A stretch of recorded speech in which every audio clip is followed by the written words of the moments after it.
You're listening to The Other 50%, a Her Story of Hollywood. I'm Julie Harris Walker. This is the podcast where I talk to successful women in entertainment and hear their stories. Today I sat down with Deborah Wolfe. Deborah is a television producer. Think The Mole, The Amazing Race, Fear Factor, and then she wrote a book about it called 1 Year of Reality and How It Nearly Killed Me, My Life Behind the Scenes. And I believe her. She showed up in a sling. She has stories. She told a couple of them to me here, and to get the rest, buy the book. There will be a link on my website. You can find us at theother50%.com for added features, photos, show notes, the merchandise. You can also listen on Apple Podcasts, Stitcher, Podbay, now Spotify, iHeartRadio, and YouTube. Basically everywhere you can get a podcast, I think we are there. If we're not, let me know. Also, please go and listen to the new podcast I'm producing called Exit 38. It falls into the society and culture category and features a women's studies professor and Sylvia Plath scholar, Emily Van Dyne, and a conservative, Christian, veteran, special needs dad, author, Sean Patrick Hughes, who discuss the issues of the day from opposite perspectives while trying to find common ground. I think you'll find them unusually thoughtful and well-read. They are totally making me smarter. Go try Exit 38 and subscribe. You can find it on Apple Podcasts and also all the podcast places, and I will link to it from my website. Okay, here's my conversation with Deborah. Have a listen. So I don't know if you started out to be a writer, but you're certainly a writer now because you've written a book about your experience in production called 1 Year of Reality and How It Nearly Killed Me. And you are sitting here with your arm in a sling just to emphasize the point. Yeah, I've had 13 total surgeries now in life, most of them in the last 10 years. So can we blame it all on reality TV? Yeah, let's do that. Anything but me. Okay, let's talk about your production career first. Sure. So how did you get in the first place? Because I know you were in the pioneering form of reality TV that is international competition shows. I'm going to go way far back. Okay. And when I told my dad I wanted to go to film school, he opened up this whole world that my grandfather was a producer-director. Did you know that? I did not know that. I knew him as a retired a painter. He used to paint. Where did you grow up? I grew up everywhere. First grade was, kindergarten was Arizona. First grade was Chicago. Second grade, my dad was like a freelance engineer, or got laid off or whatever from jobs. So we just traveled all around. It's easier to say I was in the Army, but I wasn't. Right, because that's the profile. I was about to ask, military? Yeah, but my dad was born in Chicago, raised here in Glendale. My grandfather was here. He started out as a still photographer for like McCann Erickson in Chicago and stuff, and New York. And ultimately, the story goes that he had money to put into either television or 3D film, and I think he went the 3D film route, which is our business. That's our business savvy in our family. So he did 3D film, and I think he tanked a little bit. And he did a lot of... Did he do it too early? Probably was ahead of his time. Okay. And then he did industrial films. So I can Google his production company, Raphael G. Wolf Studios, and I'll see stuff from General Electric. And when I got to film school, of course, everyone started giving me all their films that my grandfather passed out to the family. So I've got like a stack of 16 millimeter films I would love to get on DVD at some point. Wow, and they didn't tell you until you expressed interest? Well, I just didn't know my grandfather that well at that point. I knew he'd done photography, but I didn't really know he had like this business. He had his offices were Hollywood and Wilton. The building is still there. Oh my God. I know, it was really cool, right? Yeah. So then you come by it honestly. Yeah, and then so I went to film school, and that was exciting. And then my first job while I was in film school was working on military training films for one of the teachers' production companies. So I used to drive to Redlands Air Force Base in the morning, do work, go to school in the afternoon. So that was cool. Fun. And then I got a job working at Steve Krantz Productions, and Steve Krantz was married to Judith Krantz, who wrote all those like romance novels and had miniseries and stuff. So I worked there for a while, and then I just freelanced, just bounced around. And what were they doing? You mean Steve Krantz? They did miniseries of her books. Oh, so I worked on a show called Till We Meet Again as his assistant. And so I went through the trials and tribulations of, high-powered, producer and lowly assistant who's scared. So I went through a lot of that, like getting scripts out and stuff, and I was new to it all. That is the business model, fear. Yeah, fear starts. And then I got gigs. I worked at Republic Pictures as a coordinator, worked at MGM as a coordinator, and then I left MGM to freelance and got a coordinating gig on a wildlife show. And it was for Paramount called Wild Things. And we did that for 3 years, and I was promoted as a production manager. And it's those nexus of people that went on to do Amazing Race, including the executive producer. And then those that weren't on that, most of them went on to Survivor. So we all split up, and that's how it all blew up from there. Yeah. Let's pause for a moment on the wildlife show. Now, were you like filming big animals out in the wild? Yeah, what we would do is go to different countries. Not me, I actually got to stay home. But we would send our field producers to different countries and have stories with people. So there was no narration except the people that were being interviewed. So we'd follow them going, the wildebeest crossing, the rivers and getting eaten by crocodiles, that kind of thing. So big game in Africa. We just went everywhere. The countries I worked on were mostly Africa, Australia. I did we did a little bit of Europe, and then there was another production manager who did like South America and other places. So we would get fixers, and we had a budget. Yeah, it was amazing because I always told people all my countries were the 2 a.m. countries. Yeah. Where I'd have to go home, get some sleep, wake up, 2 a.m., try and get permission to film. And then I would get calls during the shoots at 2 a.m. or 4 a.m. or whatever. Oh my God. So you're doing this all long distance. Yeah. And then they would come back, the field producers back and forth. We'd make sure everyone had their passports. We could get entry. Mm-hmm. And great stories from those days. Because you had to figure out all the visas and passports and all the immigration stuff. Right. And if we had one crew one time that I couldn't find, and I was calling the embassy, and the embassy tracked where their plane was. Turned out they were at the hotel, but when I was calling the hotel, they didn't understand me I thought I couldn't find them. So you thought they hadn't made it to the hotel? Hadn't made it to the hotel. You're like, how am I going to find them in this country? We found them in the hotel. This does make you very resourceful. Right, you learn. Because your fear is I'm going to get fired or I'm going to get yelled at. At least that was my thinking. I have crazy people thinking. So I don't want to get yelled at, so I'm going to stay up all night till I figure it out. Or at least if there's a problem, that I have a solution. So when I walk in the office to say the problem, I can go, but I have a solution. Yeah, and it's not nuts to think that people in production are going to yell at you, because that is how they operate. That's how they operate, but you always dream. You always think it's going to be different, and I'll go home at 5 o'clock. They're going to just love me because I've done everything perfect, and it just all falls apart. Yeah, that's never the way it goes. Okay, so that first job, you were back here in the office coordinating all of that stuff and working your ass off and never sleeping. I used to have, pre-Seinfeld, I had a pillow and a small TV under my desk. So at lunch I could sleep. I just would grab a nap. Oh my God, this is craziness. And I bet you were not paid by the hour. No. No, and then I didn't realize then, of course I know it now, is when we talk rate, it was like, okay, you're going to get paid X amount a week. I didn't know they were backing it into X amount of hours. I just said, oh, okay, I'll, work that. Yeah, and they do the math and it's $2 an hour. What? So no, I never complained about the salary. The salary seemed right for me. Yeah. And I didn't complain. And now I explain all that to people, because even like people have been in the business for a long time, when you say it's based on a 12-hour day, they think their rate is divided by 12. No, it's more divided by 14 or 16 or whatever, whatever the rate is. And they're like, oh, that's a lot less. I'm like, yeah. Yeah, it is. But it's not minimum wage, so you're okay. Right. Okay, so then you worked up to, was it production manager? Yeah, I was production manager on the wildlife show, and then that ended. And then shortly after that, I did a couple other things as a production manager, and then went on to Amazing Race. So were you there season 1? Season 1. As it was being figured out how to do this crazy thing? Oh, yeah, it was so cool. It was so cool because they had a room like the size of a living room, and they had all these boards and maps and things that they were going to do, and we sort of thought we had an edge because we had done 3 years of international, and we had the people in place. But I don't care how many times you do a show and how much experience you have, your first season is like reinventing the wheel. It all falls apart and then comes back together, and I just know that. And it's so different from shooting a scripted movie all over the world, because Right. you're following teams doing real things out in the world in real life, and I think you just have to pivot and be so flexible and figure it out on the go. And it can't be scripted. It can't be manipulated, right? Because it's like a game show. So there's all those like game show rules, like you can't influence or make something happen so that a team will win because they're up for a lot of money. So you have to. So it's not the Kardashians, which is I hear semi-scripted.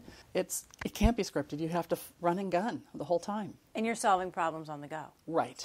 Now, I think it takes a special kind of brain to be able to do this work, where you're just solving problems and putting out fires constantly. Like, what do you think? Why do you think you have that?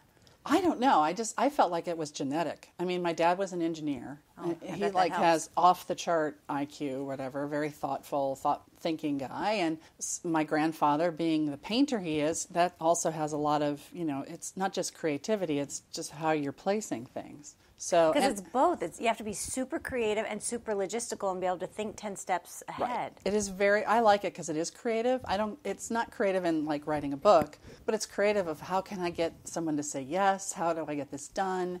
And there's a lot of failure in it too, which and is I bet the you worst. hear a lot of no's. Oh yeah, especially in foreign countries when they don't want you to film. And then you do whatever you can. We're coming anyway. We want to come, please. Or, we love your wildlife. We want to highlight them. We don't want to, we're not poaching or, So you have to get people to trust you also. Right. And then I think working on the wildlife show, you got to know the embassies. I got to know a lot of people in San Francisco and Washington, for example, for India. Mm-hmm. So I getting embassies, they after a while got to know me. But doing it for small shoots versus one large shoot is a whole different thing for me. Now, I'm sure it's all different because I only did season 1 of Amazing Race, and I know it took more people to replace what I was doing. It always does. But I'm sure it got easier for them. It just was, you had the contestants and the crew that you had to make sure everybody had the proper visas. Mm-hmm. And if they came from a different country, if that country is not allowed into another country or something like, what their country rules are. Because I know, for example, when we went to Tunisia, I think it was Tunisia, that we had an Israeli crew that's not allowed to go to Tunisia, and I didn't know that. Yeah. So they had to skip that country and go to the next one that they were planning to go to. So you really got to know the State Department. Yeah, they liked me. And I'd always call them and go, here's our crew, here's what we're doing. And even with the photographer on another show, The Mole, when he lost his passport, I had already been in touch with the embassy, so they knew of us, so they helped him get his passport. And, it just helps to keep in touch with other people in the country, so in case you do get into trouble, there's someone there at least who can help you in some way. Because it is all relationships, isn't it? It's all relationships, absolutely. Yeah. And then did you also have to figure out, here's the payroll side of me, all the taxes with all the countries and the treaties and how you're going to pay everybody? No, I never figured that out. We had rates that we paid people and they accepted it. How they paid their taxes or how it was done payroll-wise, I have no idea. Interesting. I do know, know that EP would pay people from the States. Mm-hmm. Well, I don't know if EP did the show. Did EP do season 1? I don't even know. I think EP did. I do know on other international shows I've worked on, they wouldn't pay people in countries where EP didn't exist. So if I had a South African crew, they would just invoice and we would wire them the money, that kind of thing. They had to fill out a W-8. And anyone international has a W-8 versus the W-9. So if we had Canadians, they'd be paid through Canada. If we had Americans, be American. But Sergeant Disc probably paid Western European. Yeah, could be, Yeah, let's go down this rabbit hole that nobody cares about. Yeah. They should, though. But it's just to illustrate all the moving parts you have to think about. Okay, then after Amazing Race, what was the next show you went on? I worked on The Mole with Anderson Cooper. I remember that. Season 2, because season 1 was while we were shooting our season 1. Uh-huh. So yeah, I was on that show as a associate producer. I got a slight promotion in title, so that was cool. Now that was a show where you got to go. That one I went. Well, I went on Amazing Race too, but I only had 6 hours to pack and go. I wasn't supposed to go anywhere. And then I got a call like, you need to go to France. I'm like, oh, okay. And then I'm like, Mom, because my mom had come out to visit because I had just gotten evicted and I had to move. Her furniture was coming out, so she came out. And I said, oh, Mom, we'll make a little vacation while everybody's on the race. And it's like, oh, Mom, I got 6 hours to pack. I got to go. Enjoy my apartment. Have it all set up by the time I get back. Pretty much that was the case. Wow. That was the case. So then how long were you on the road? I think it was a month. Did you have enough clothes? Yes, I wore a lot of the same stuff over and over again, and I had enough underwear and socks. I just kept throwing them away as I went. Oh my God! So by the time I came back, I had a lot of stuff to give out to people. I went to this here. You didn't get to go, but here's something from the country. So you bought gifts? Yeah, because people brought back gifts from me from the wildlife show, so I just wanted to do the same thing. Yeah. How'd you have time to shop?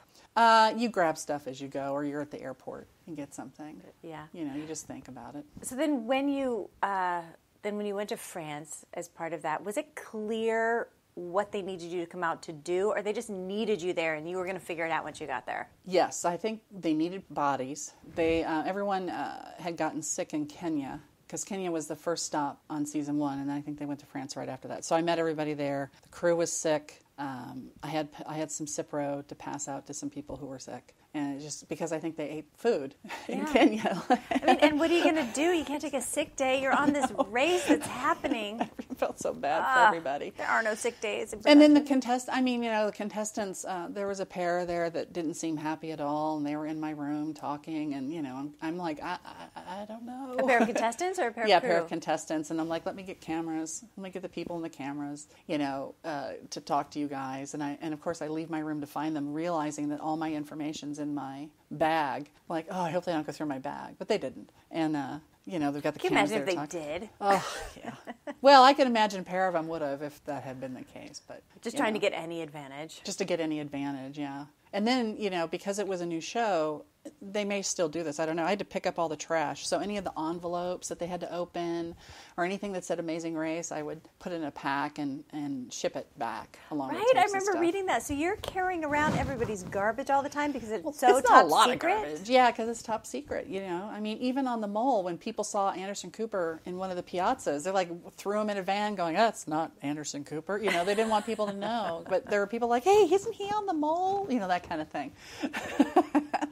So I'm sure they work something out now. But, people are pretty savvy. Plus, I'm sure Amazing Race has other amazing races around the world, just like the mole had other moles. Right, the platform's games. probably being redone everywhere. Yeah, so I just wonder if contestants from other shows they run into each other. That's funny. They should do some big international tournament.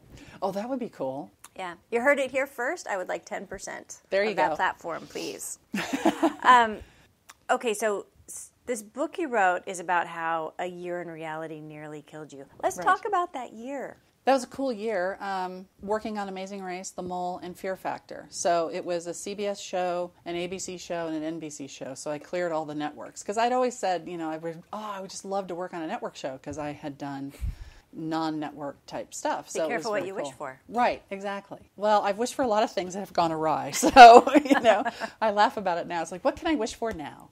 But I got injured. For $1 million in the mail. I got injured or something on each one. I ended up in the hospital from each show. Seriously? Amazing Race, I ate something. I think one of our last nights in India was in McDonald's. And I ate something from McDonald's, and I got some sort of bug, and my friend took me to the hospital. Because you're thinking that's the comfort food. I thought it would be safe. Yeah, they don't really do burgers in India so much. More lamb than burgers, but, But I got something that ended in the words bacteriosis and starts with the letter P. And the doctor said something like, it's worse than Montezuma's Revenge or something like that. Oh, my God. I don't know. I was just sick. My poor friend. And she didn't know where to drive me. We're driving, I was in Santa Monica when I told her to pick me up. I'm sick. Instead of going to St. John's, we went to the Marina because she knew I'd been there before. I've been to every hospital in this town.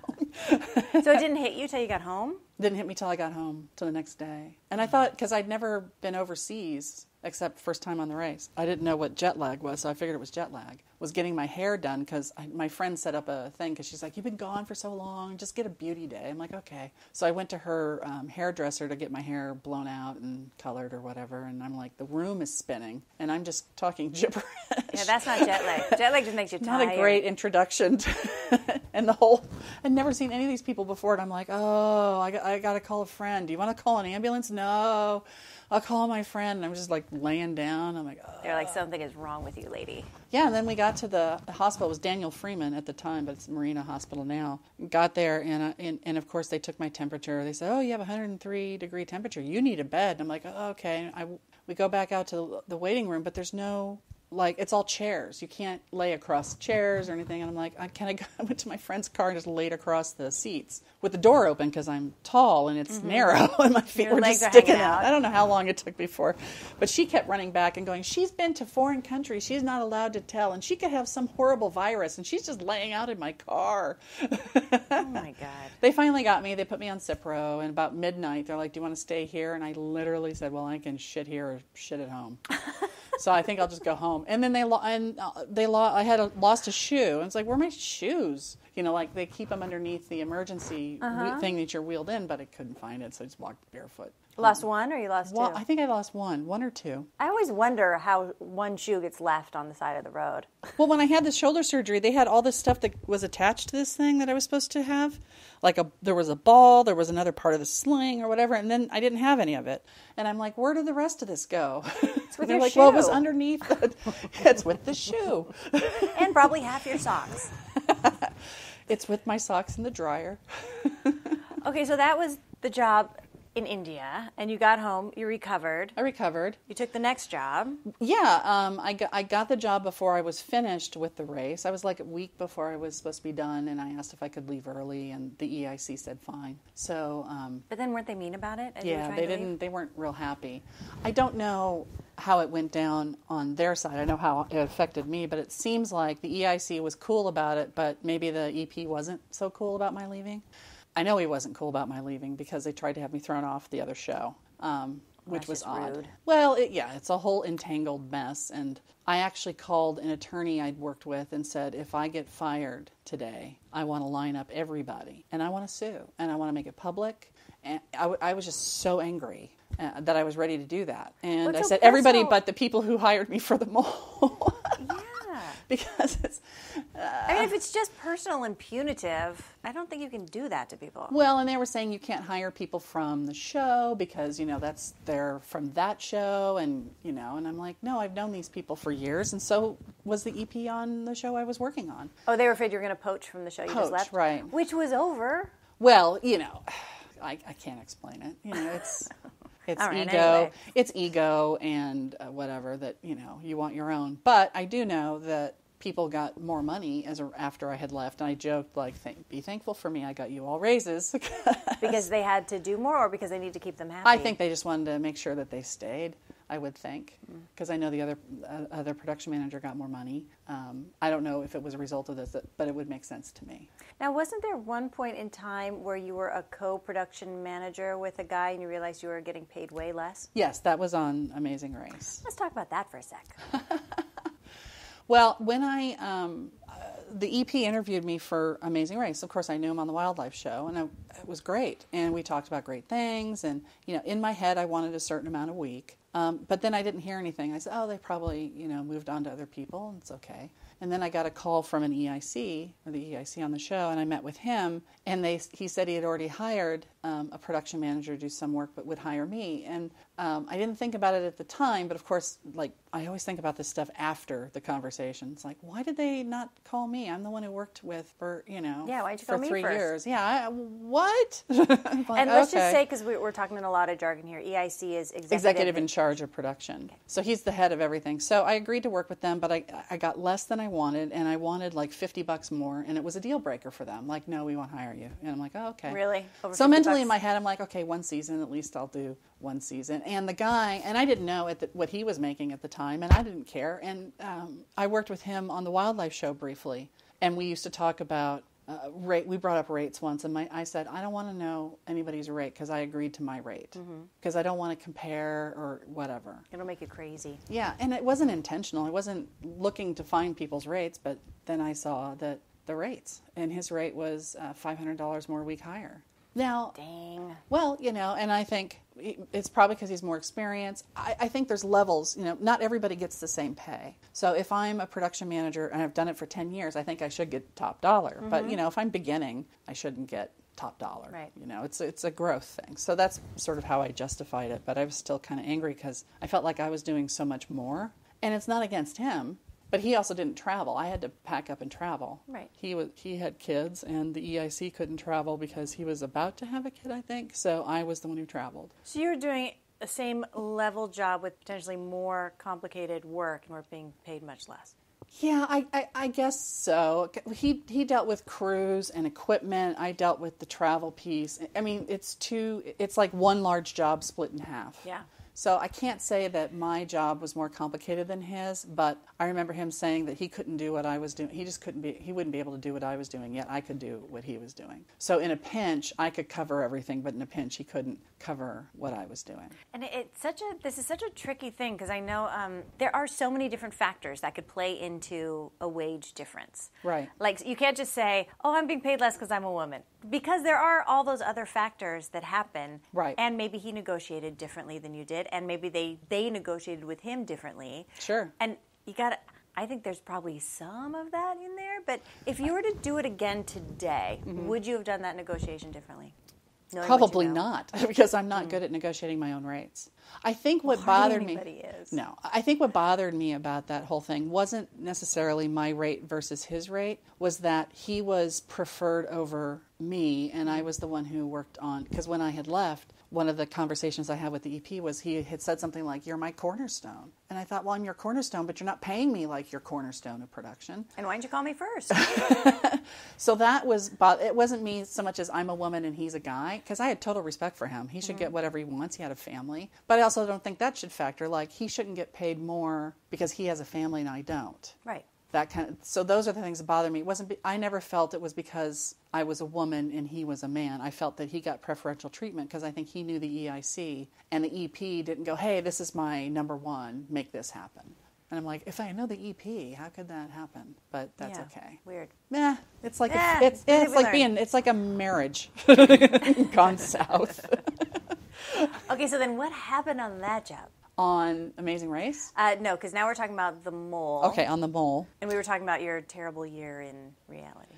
Well, on The Mole was great. I loved everybody we were working with. It's just it was just crazy. We had a French crew and a German crew, and French crews and French and Germans don't typically get along. So we kept hearing that the Germans weren't treating the French well, and vice versa. It seemed like a big problem. And for me, I noticed that the Germans were big drinkers because they had cases of wine at the end of the day. I would have had beer.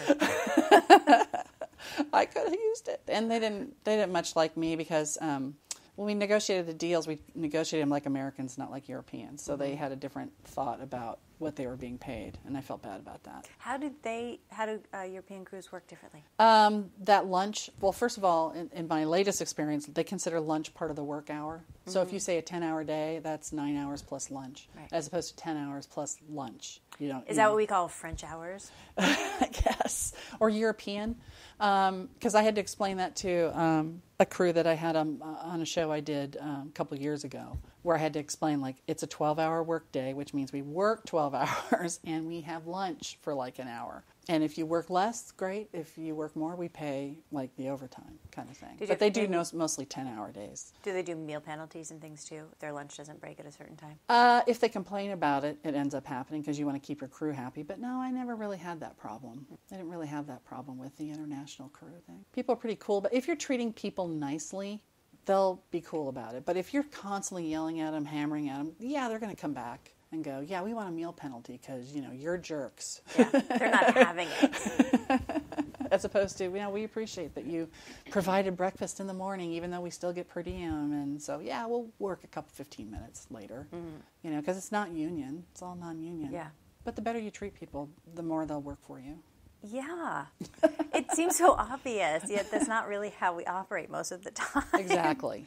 So, but we had, so a lot of it was keeping up with what they wanted. It was very long hours. I mean, I like to get in before everybody, so I'll maybe get into the office, which was a ballroom, like in a hotel, maybe 8 or 9 o'clock in the morning, and then we go till 2:30. 3:30 in the morning, especially on an elimination night. So that went way into the wee hours for whatever reasons. And so I would typically, there's one story in the book where went to bed very late, I think around 3:30, and finally had finished. And then I get a call a half hour later from one of the Italian PAs. Deborah, do you have a key? There's a fire in the office. I'm like, what? God. I come running from my room, running down the stairs. I get my key. They were trying to break the door to the ballroom because they could see the fire from, I guess, outside. And I guess the smoke was coming up. So we got it unlocked. And, of course, I realized that my T-shirt that I was wearing was a little too short and didn't have any underwear on. Oh, no! So, the book chapter is wear underwear to bed. Don't know what's going to happen. So as soon as we put out the fire, and it was like a bunch of batteries. It's those battery belts that were on fire, and it was going up to the ceiling right next to cameras that were on the tripods, and half of them had their lens caps on and half didn't. I'm like, 75,000. Yeah, you're doing the math.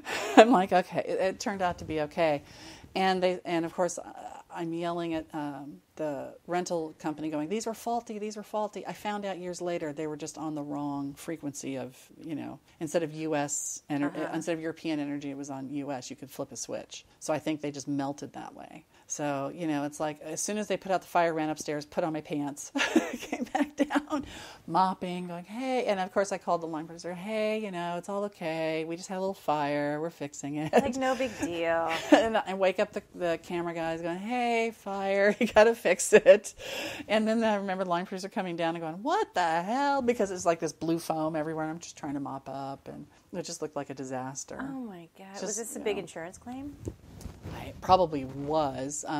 It wasn't too much damage, and the hotel people were like, yeah, you could have burned it down and been okay. Like, what?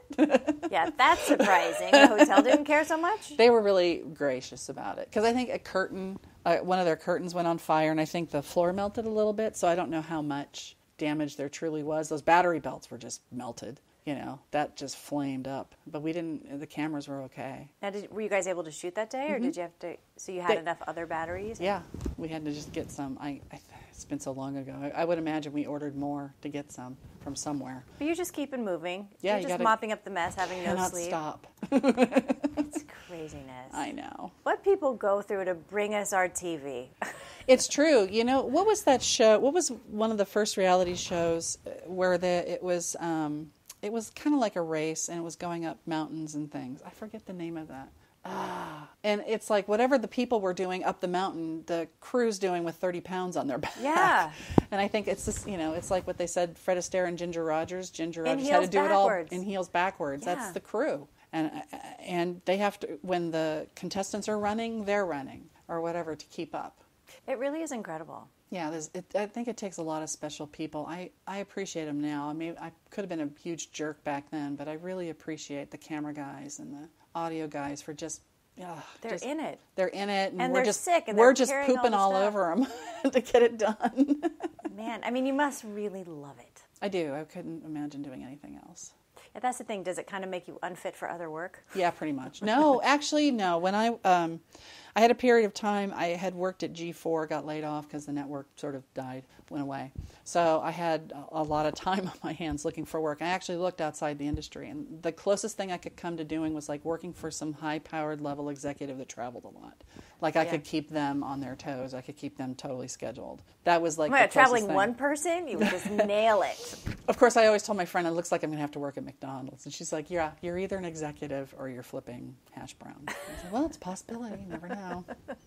Well, it's funny because you really have to, I think, work at what do these skills translate into that is not television production. And they do, but I think that takes a lot of mental gymnastics to figure it out. Well, it was hard because I actually moved to Texas during this period of unemployment, and I looked for work, and I had the skill set. I met with temp agencies and stuff, and I had one temp agency because I had a lot of experience with accounting, but I'm not an accountant, but I know how to do all that. Yeah. They said, well, you have great experience, but you don't have a degree. I'm like, okay. And then, and they said, working in other industries might be hard because you've only worked in one. And of course, I'm like, hey, everyone tells me skill set means something, but it didn't at the time. Yeah, I used to always say they should just put a bunch of production people on The Apprentice because they'd win every time. Right. Because you have all the skills to figure out whatever in the world needs to be figured out. Right. Okay, then after The Mole, you went on Fear Factor. Fear Factor, right. And was that kind Season of just 2. the nail in the coffin? That was like I was home. I could stay in one place. That was great, and it was long days, and I was fine with it. Although they replaced the line producer, we had the line producer that hired me, I adore, replaced us with a line producer that the production company liked. for whatever reason. We didn't know. But I sort of knew at that point, probably not going to be asked back for the next season because he would want his own people to come on. But you do the best work you can. But when I started that show, when I was on The Mole, I had come home and went to like Burke Williams for the day, and I came back and I had ants covering my entire kitchen, and as I'm spraying them down, I slipped on the spray and the ants, and I slid right into my dining room set and I broke my leg. Oh my but I didn't know that for a couple days. What do you mean you didn't know it for a couple Well, of days? I knew it hurt. I just, my friend and I were gonna go out to dinner, and I was laying on the floor getting the ants off me, called her, and I said, I'm going to be late for dinner. It's like, why? And I said, well, I hurt my leg or whatever. And she came flying back to my house, and she killed the rest of the ants. And I'm just laying on the floor, and my foot is up on the couch. She's like, well, when are you going to get up? I'm like, well, when I have to go to the bathroom, I'll figure it out. But I said, she goes, well, we're not going to go out tonight. I said, we are going to go out, but I just can't walk around. Let's go out to dinner. Because I said, I just need to go out to dinner. You're like, damn it, I'm going out. Right. So, I walked on it.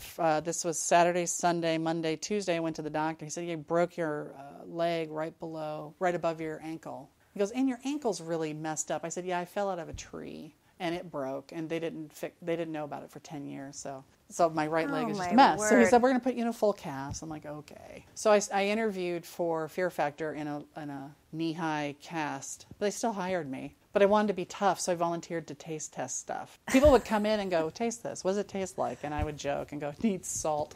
But it was like pig intestines or whatever was floating They were around all the office. eating bugs and stuff on that show, weren't they? I never ate bugs. I wouldn't eat bugs. But I ate, the one that I always tell people that I did was, they had what was called Blender of Fear. So you'd roll the dice, and whatever came up on the dice, you would drink. So mine was, so the one I tested was pig brains, cow eyeballs, and bile. And it was like an 8-ounce glass, or it seemed like more. It seemed like 24-ounce glass. And you had to drink it down. So You drank the whole thing? You didn't just test it? That was the taste test. If people could not consistently, when they were testing them, do it, then there's no way the contestants would do it. I think that's the logic. So it's here, drink this and see if you puke? Yeah. I ate the. How is this part of your job? It wasn't. I volunteered because I wanted to be tough. And okay. I taste tested. Why? Because I'm an idiot. I don't know. I even ate the 100-year-old egg, which is like a dessert, I think, in the Chinese it's a Chinese delicacy. world. Right. Okay. Ugh. It's the consistency of a tire, the smell of Old Faithful, and I can't describe the ashen, dirty, gritty taste of it. But I remember being asked to try that and knowing that I probably wasn't going to continue with the show. And I said, well, I'll do it if I can keep my job. And it's like dead silence. I'm like, oh, just give it to me. I'll try it. Oh my God. And I wanted to spit it out. And they said, you can't spit it out. And I just literally put my palm of my hand up to my mouth. So I would, Just to hold it in? Just to hold it in so I could swallow it. And make sure it was a passable test. I'm So if you want to lose weight, I'll just tell you everything I ate on Fear Factor. I'm never eating again. Ugh. But there's that Thai delicacy, balut, which is almost hatched duck egg. Ew. And they wanted someone to taste test that, and I said, I already know what that is. I'm not going to try that. That's a teeny baby duck.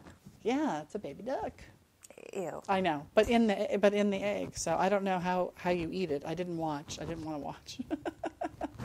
Okay. But that's where I got severely injured on the show. And, everyone had said, well, you should say something like you were in the Shark Tank. That's how you got injured. I'm like, no, it's as stupid as it sounds. It always is. And I think it's worth the tell. I walking to the catering truck, 5:30 in the morning. Now, was the cast off? Oh, yeah, this was the cast came off pretty shortly after I started for Fear Factor. This was towards the end of the season. Okay. So myself and the coordinators, we had OSHA stop by to talk about safety so we could pass some safety stuff. So when we were on the sets, we could just at least look and make sure everything was safe. So I did that, and had another coordinator there, and I'm walking to the catering truck, which was a couple blocks away. This was downtown LA. I was looking at some paperwork or whatever, and I tripped over myself, or my ankle twisted, and I fell down. And I fell down pretty hard. My glasses flew, stuff everywhere. And it's this arm that's in the sling right now. My right arm wasn't facing the way it should have. At least it looked like that to me, and it was really hurting, and my knee was hurting. And I remember screaming for help, and I could see people across the street because I was like going like this, going, I know there's people around here. And I remember saying somebody in catering help, and I think that's when they knew I wasn't a homeless person just yelling for help. Yeah. And I'll never forget, the guys were just so nice, trying to be so helpful, and putting a Fernie pad on top of me. And the Fernie pads are kind of heavy, at least heavy because I'm in pain. And I'm like, and I'm like, can you get that off? Get that off. Get that fucking thing off. Rip. Get that off of me. And then, they had the ambulance, and the coordinator, I adore her. She's a line producer now. She negotiating with the emergency, the ambulance, where to take me. Like, can you take her to Cedars? Don't take her to USC. This whole thing. Can they even do that? No, I think they have to go to the nearest hospital. I think it was Catholic Hospital or something in downtown. All I'm like is, give me drugs. Yeah. And we do normally have a medic on the set, but he comes later because this was a what they call a B stunt day. So it was like the food stunt day. So it's not like we're having contestants fall over buildings. This is relatively easy. So he comes later. You're not expected to be the medic for someone walking to the catering truck. Well, and he can't help you if your arm's on the wrong direction. And he's like, I would have given you morphine. I'm like, I would have liked that. And I do remember when I was in the, it's like it was yesterday. I was laying on the table in the emergency room, and they're looking at me, and of course I'm crying or whatever, and it's like, should we give her something to forget? So they gave me something. So apparently I was awake, but I don't remember. And they reset my elbow. So apparently they had to really hold me down because I was screaming. And then I asked him to check out my knee because it was hurting too. And then I remember having to go to the bathroom. And I swear to you, I thought it was 6 Hispanic male nurses helping me to the bathroom. It was one PA, one female PA. That's how loopy I was. It was just crazy. And somehow, I don't even remember how I got home. I know my car got parked there. I think the dailies ended up in my car. They had to go back and get them because it was just a crazy day. I felt bad. And then I called the production office going, does anybody have my glasses? And they're like, we're busy. I'm like, okay, sorry. So you couldn't even see? I couldn't see. Well, yeah, I couldn't. Yeah, I didn't have my glasses. I got them a couple days later. It was fine. How long were you in the hospital? Oh, just like until they set my arm. They put it in like a half cast. So it was like in a half moon because they knew it would need surgery. And then they sent you home? And I got sent home because I would have to go follow up with doctors about what to do and stuff. So it was my birthday weekend. And then I came back, I think, on Tuesday. And that was when they had a fire drill. So as I'm parking, they're all outside, and I'm coming, and look at my, they're like clapping. It was cool. At your apartment? At my return to the office, because it was just a few days, and I came back. And then when the doctor... Hold on, you went back to work a few days later? Mm-hmm.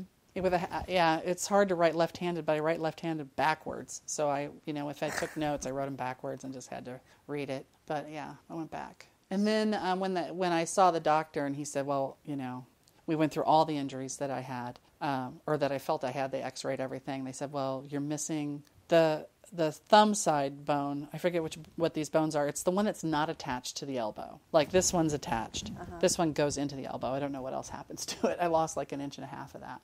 And he said, we don't know where the rest of it is. Where'd it go? It went, he said it was Did it like come out? No, they had to dig for it. They had to go find it. And he said, do you want us to find it? And I said, well, you're in there. You might as well go look for it. He said it was like a bullet going through. He said it's the worst thing they'd ever seen. They thought my arm would actually be looking like it is now in this sling. They didn't think I would have movement or anything. But when you have so much time on your own, because you've got nothing to do, I just sat there and tried to keep it stretched. Along with my physical therapy, I did everything I could to get it straight. So when the doctor finally released me, he said, he never is going to say that until you're done with your therapy and stuff. He goes, we never thought you were going to go that far. So. He thought you had injured it beyond repair? Mm-hmm. So a piece of your bone went flying off and found itself somewhere else in your body? It was in my arm. It didn't go far. It's just, I guess it's a hard thing to find. But well, you don't have to show me. It's cool. Okay. It's cool stuff. I like showing, I've got metal in my body. I got all the injuries of Evel Knievel without the sex, the drugs, or the money. That's what I want. But yeah, there's this like 4-inch long incision here along my bone. And then right there is where they found, Yeah, that's not where it belongs. Yeah. They said it was the worst was the worst pulled elbow they'd ever seen. That made me feel good, though. It wasn't like an athlete did it. I did it. I fell walking. Yeah, that's a production It's injury. a 6'2" drop. I'm 6'2", so it's a long way down. Yeah, that's a hard fall. Plus, all my injuries were on my left side, the elbow. So I don't know if I bounced or something like that, because it was my left elbow, it was my shoulder. They had to cut my collarbone because it was not adjusted, so they had to reset the collarbone. And then I had some injuries in my wrist and my knee, and my ankle was all swollen too. So I must have hit this side and then hit this side. Okay, so throughout the course of this, did you ever think, maybe this isn't for me? Nope. Maybe all these injuries are telling me something. No, because as a child, my nickname was Grace, and not because I was. So you've just always been falling down and hurting yourself? Yeah. So it's par for the course. I have 2 scars on my head where I cracked my skull as a kid. One time I said goodnight to my parents and ran into a TV set. I bit through my lip as a kid. I mean, I can go down the whole row. I had a double hernia as a kid. So it's just par for the course. Yeah. My mom used to say, honey, have a good time and please don't get hurt. I fell 20 feet from a tree as a kid. Oh, my God. Because I was helping some kids build a tree house. Oh, sure. I fell right through the floor. When I should have been cleaning the house, that was my chores. I wasn't doing my chores, and my mom was really mad.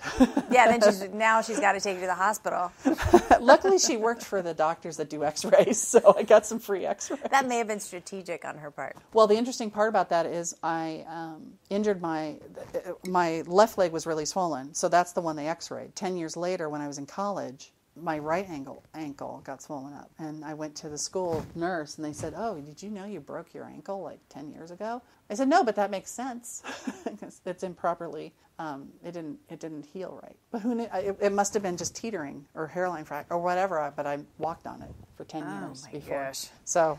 Okay, so after all this, you took some time to recuperate. Yeah, I couldn't work. I had so much physical therapy. Yeah. So did you go back home and spend some time? No, I tried to stay relevant in LA. I was living in Santa Monica at the time. I had some money. I didn't think about going back home. I felt like my doctors were here, my surgeries are here, and my surgeries I had 5 surgeries in 2 years. So I stuck it out but then I had to keep moving because the apartments were getting too expensive. Mm-hmm. So I just drained my bank account. And then I finally moved home. But I had my shoulder surgery in Indiana, where my mom was living. So I ultimately went back there twice. So tell me this, because having that job and having the personality type of, I'm guessing, like type A, super organized, do, you had to come to a full stop for a while. How did you manage that? It was tough because you can't call people. They're busy. Yeah. Do you know, it's like during the day going, hey, how are you? And like, hey, hey, look, really busy, gotta do. go. I got nothing to do except stretch my arm all day. Right, and you're used to doing so many things, more than normal people do in the course of a day. Right. I started doing eBay kind of stuff. That kept me a little busy. But, I read or whatever. But I was stir crazy. It was like cabin fever. Yeah. I have it now. I've been 3 months from recuperating from this shoulder surgery, and I just want to crawl the walls because just doing nothing drives me Time insane. to get back to work. Okay, Yeah. So at some point you said, I'm going to write this all down. Yeah, I was living at. It had festered in my head, going, how can I do all these shows and be like in this such a disastrous place? Mm-hmm. And then you look at your career, you're like, my career sucks. It doesn't suck in that I did some wonderful shows. It sucked that I couldn't say, I wasn't saving. I didn't have, I always took a lower rate because, I wanted to help out the crew or whatever. Right. You start second guessing everything you've done. So I said, this is really festering and it's wrong. It's wrong to start it's wrong to look back that way. And then, and I remember going through it all, and it was funny at the time. Or I'd say, I'll laugh about it later. I said, I need to get this out. If I don't get it out, it's going to eat me up. Yeah. Was it really therapeutic? Yes, it was therapeutic. Because once it was out of my head, I was like, my muscles were just spent. I was just exhausted. Yeah, I was at peace. Because I think that's the part they don't talk about as people are getting into this business, that you could be freelance for 20 years, never have a 401k, have health insurance on and off. Like there's a whole lifestyle to it that people don't talk about. Right. Really. So if you were starting over, or someone who's just thinking about getting into it now, what are the things you know now that you wish you knew then so that you could manage that? Well, I'd certainly debate whether to stay freelance or find permanent work, though that's really hard. I think I did all the things right, except I could have negotiated better rates, I would think. Mm-hmm. But because of, I would say always have room. If you could just room and board with people to help save your money. If you're not married, or if you don't have two incomes. Mm-hmm. But that was always the thought was, okay, I'm working at this rate now because I know that I'll do good work and I'll go up in scale. And while I've done that, it's still low because I'm not union or anything like that. If I was union, it'd be a whole different ballgame. But on the other hand, how much work am I going to get too? Well, because reality is mostly non-union. Right. But the one thing that I liked about freelance that I would never trade is that in between the work, I could go back home and help my mom because my father had died. She didn't know how to be on her own. She came from, you get married right after high school or whatever, and she worked and everything, but she had never been on her own. So helping her with her home and her illnesses and stuff, I wouldn't have traded that for the world because she couldn't do that for her mom because she had kids and a family and stuff like that. So the freedom that comes with that's the trade-off. It's freedom, but no savings or something like that. But there are people who freelance and make great money, so I can't fault that. I think the production side is just really tough because nobody wants to spend money on production. They want to spend money on what they think is creative. Yeah. So the production managers, coordinators, the PAs, all that stuff, those are the people you kind of grind a little bit. Do you feel like that should be unionized more than it is? I would say, it's tough because I used to say no. And I used to say no because people were getting paid well, but I wasn't thinking about that whole union piece. I like unions because I think they help fight for the person. I don't like unions because I think I had a friend who was in a union, but unless you keep working, you can lose your benefits anyway. So if I could have lost all my benefits because I was injured and I wasn't working. I could have. Right. So it's like, so I have to keep re-upping for my benefits. I don't see the benefit in that. Yeah. I see the benefit in having an advocate, making sure people get paid well. I try to do that as a line producer. I'll explain to people, here's my budget, here's why. And look, I don't want you to make a bad decision, but this is what we pay. And if you don't think you can make it. But I know people who are PAs and they have like 4 people or 5 people that live in an apartment because apartments are crazy expensive. Yeah, how do you afford your life? I don't know how, I don't know. And I don't own a home. I mean, at this stage of life, you're supposed to own everything and all be paid off or whatever. Forget it. If you're living in Kansas, maybe. Yeah, exactly, right? So the plan is now to buy something in the Midwest because it's cheap. But it's not, I don't know how much more sustainable it is or it's worth it for people. Now, are you finding in the unscripted world, because I think you're over 25. Yes, you can say that. Are you finding that you're hitting any age discrimination? Oh, yeah. Because I know that is a young person's game, the unscripted TV. Yes, I was at a network once where I was interviewing for a coordinator job, and the guy that I was interviewing with said that I might not be the right era. Which was a weird thing to say. Era was a weird era. Like I might not be the right age. Filling in the blanks would be because this is a bunch of 20-year-olds who are traveling across country. Mm-hmm. You're too old for that. Like you would be too old to be in that group. To be a good fit. Yeah. Hanging out in that crowd. Well, I don't. And my thing was I think you need an adult in the room too. Yeah. But I wasn't have the experience to do it. Right. That whole thing is happening all the time. I mean, I would love to get away from it in a lot of ways because I am older. I don't mind. I can say I'm 57. Mm. So when I hear 40-something, I had a woman call me the other day for someone had used me as a reference and we chatted and she's like, oh, I'm so nervous coming back. I had kids. I'm in my 40s. I'm like, oh, I'm 50. Don't worry. You're fine. But most people don't see that I'm 50. In fact, the last job I worked at, I asked them how old they thought I was. They thought I was 40. But I think you should be able to do the work if you can do the work. Of course. But I do think like accountants and line producers and stuff should be people of experience so that the people who are inexperienced can be shepherded, the inexperienced people can be shepherded, especially if it's a 20-something show that needs 20-somethings. So I completely agree with you because it can't be the Wild West. You need to have people who know the ramifications of what you're doing and the liability. And there's so much money and responsibility that goes with it. Right. You have to have experience. And I'm not an auteur, so I'm not this great DP or this great director that has this name, this brand, the beauty of my work. I'm just the person who does excellent Excel spreadsheets and can, within 5 minutes, put together a cost report and let you know where you stand. Now, if that's what they want, great. But I don't think people know how to interview people anymore, and I think that's a big problem. People are like, well, I need a production manager, and this is a cooking show, so they can only have ever done cooking shows. They can't do any. They couldn't have done anything else. I'm like, why? It's the same job. Well, I think they don't know what they don't know. Yeah, I think just, a lot of people who are on Staff Me Up, people can't find work. You'll see on Facebook, why can't I find work?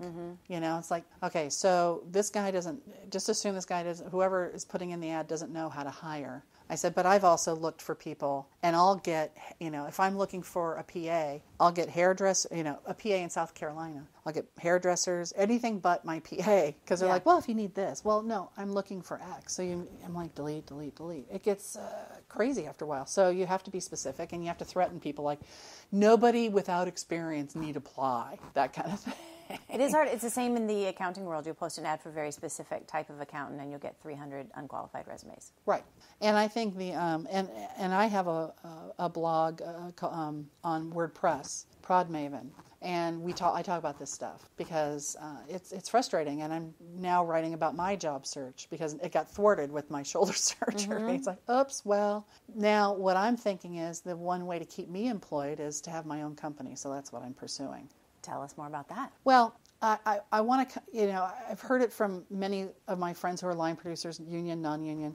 We have a lot of production companies or companies that are first time getting these deals to do shows. Yeah. They don't know how to do them, so they hire these people, hire people like us to do them, but they don't know, it's just a fight it's a knife fight every day because they don't know what they're doing. And usually what they find out is they've made a bad deal or a deal that doesn't give them enough money to do it right. And I experienced this once from a production company where as a line producer, they gave me the deal, the network deal, and it was like blacked out like an FBI file because, I don't know how much money they really got, but I had this much money to spend, which means they were taking money off the top and that kind of thing. So I don't know that people know how to survive in this town unless you're big, brand named, or whatever.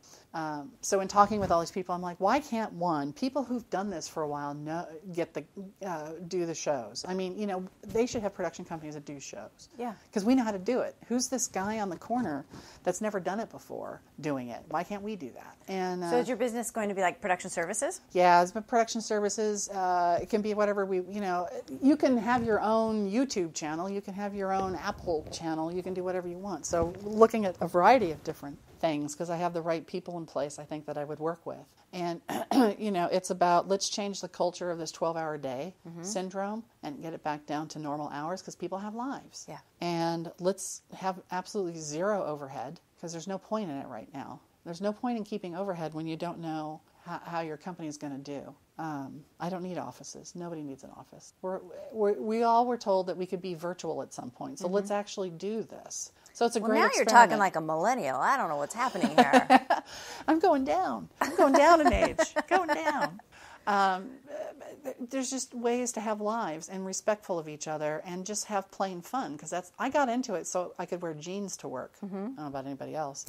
But I did it because it was fun. Very simple requirement. Well, it was fun. Now it's a drudge, and now it's like, and not against accountants, but you see some companies that are just nothing but accountants and executives. Where's the production piece, the piece where people are having fun? Like it's a bank. Yeah, it's like a bank. I want a bank. And I figure if I can have my own company and maybe I can get some stuff done, then I stay employed. Yeah, smart.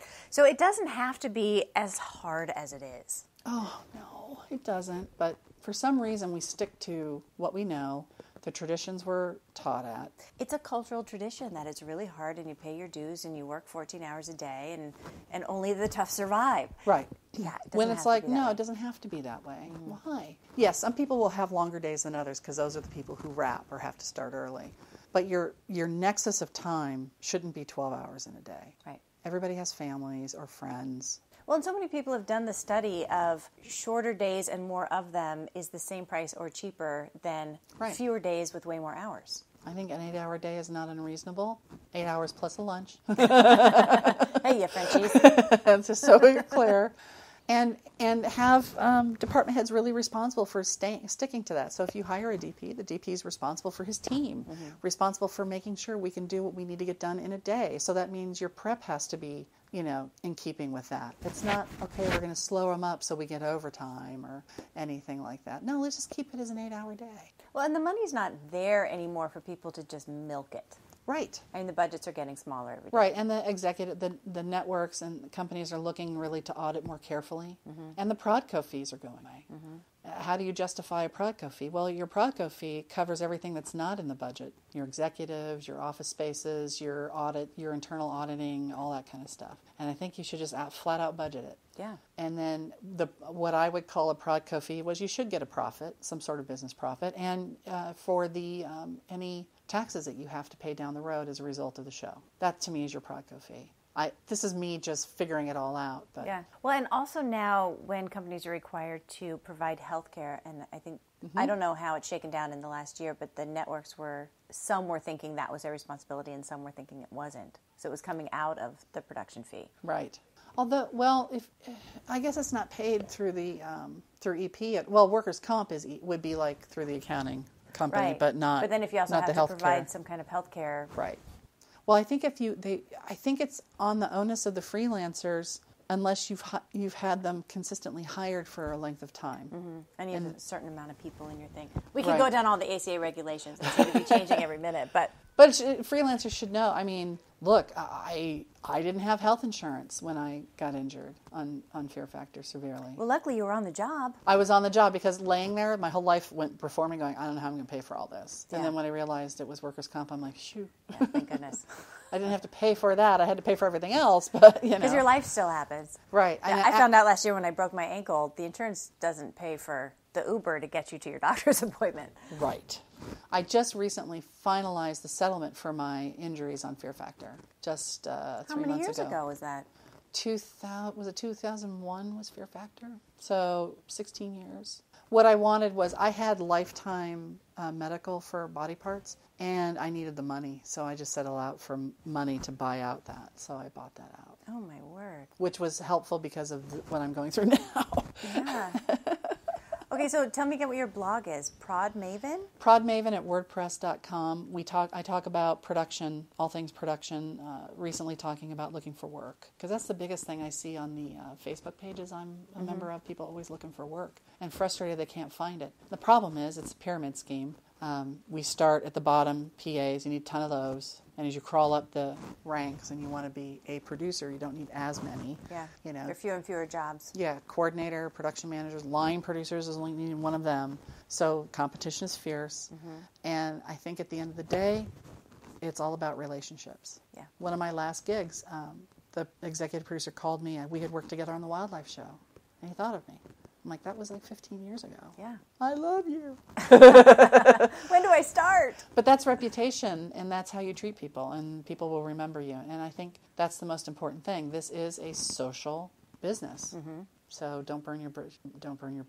Be nice to people. You don't know who you're going to meet on your way up when you're on your way down. So.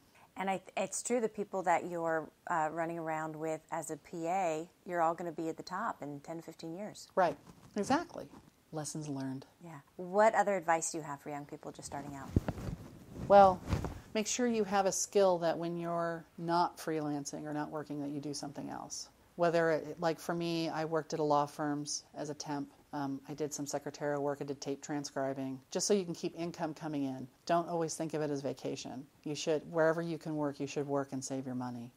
Because you never know when the job's going to end. You don't know whether the job, or you don't know whether you're going to get hurt or not. Mm-hmm.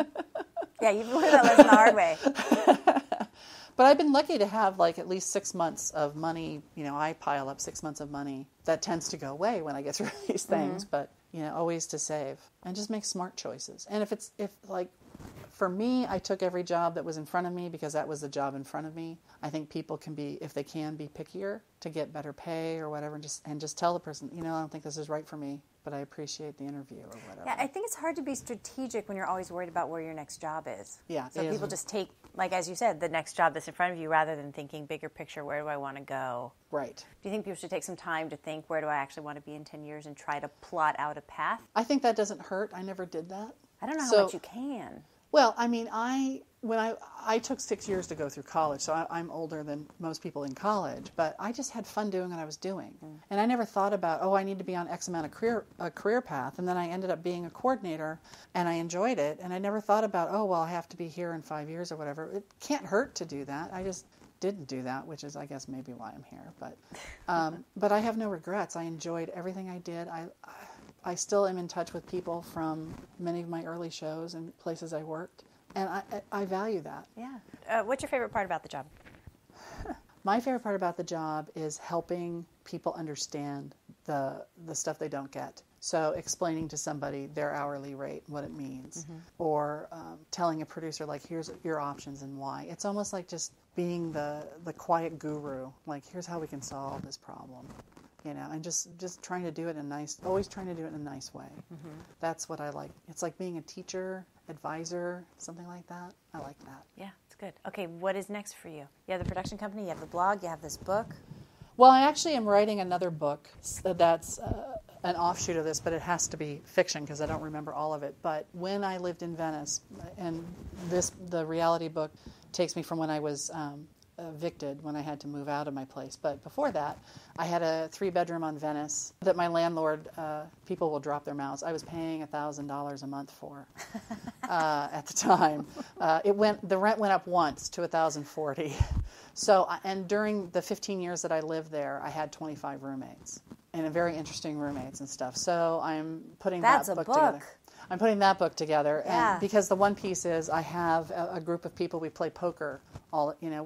Back in the day we were playing once a month. Now we have kids and whatever. We play when we can. But they went through and saw all of these people, and.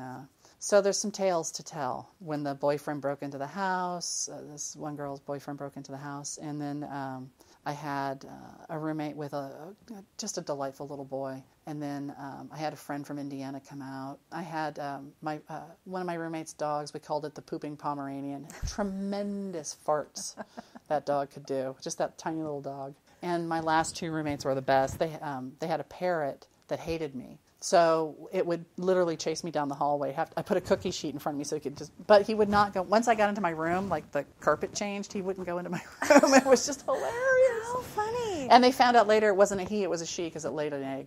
Oh my God. And she's chasing you around the house. Oh, yeah. It's not yours. He was fine with us alone, but my 2 roommates, they knew each other. So I'd said the owner of the parrot was the mother, and then the friend was the girlfriend, and I was the evil interloper. So when we were all together, he hated me. But when we were alone, he would go on my finger and we'd chat, and put him back. But when they were home, he was totally territorial. Oh, how funny.